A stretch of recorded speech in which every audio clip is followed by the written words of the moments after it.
Tout à coup, une mini-bombe est apparue. Tout le monde a cru qu'elle allait exploser. Mais au lieu de ça, les gens se sont mis à flotter vers le haut. Il s'est avéré que c'était un appareil antigravité.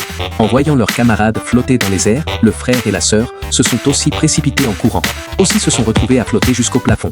C'est alors que deux monstres, qui guettaient dans le grenier, sont apparus. Mais grâce à leurs bottes spéciales défiant la gravité, ils sont restés bien ancrés au sol.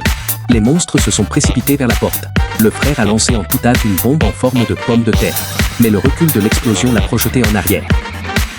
Voyant les monstres sur le point de s'échapper, le grand frère a attrapé un extincteur avec détermination. Profitant de son élan, il s'est rué vers la porte et l'a claqué juste avant que les monstres ne puissent réagir. Il a continué à leur projeter du CO2, mais l'extincteur s'est vite vidé. Les monstres en ont profité pour courir vers la sortie. Le petit frère s'est immédiatement jeté en avant, a ramassé l'appareil antigravité au sol et l'a détruit. Une fois l'appareil antigravité détruit, tout le monde a retrouvé sa mobilité normale. Les monstres se sont enfuis, pris de panique. Le petit frère a attrapé un pistolet jouet et leur a tiré dessus. Contre toute attente, l'un des monstres est tombé à terre. Les deux frères l'ont aussitôt encerclé.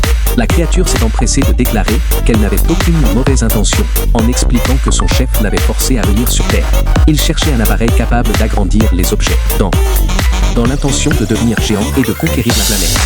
Les frères ont aussitôt décidé de s'allier avec ce monstre pour éviter la guerre qui se préparait. Pendant ce temps, une autre créature est sortie de la salle de bain, braquant son arme sur la grand-mère.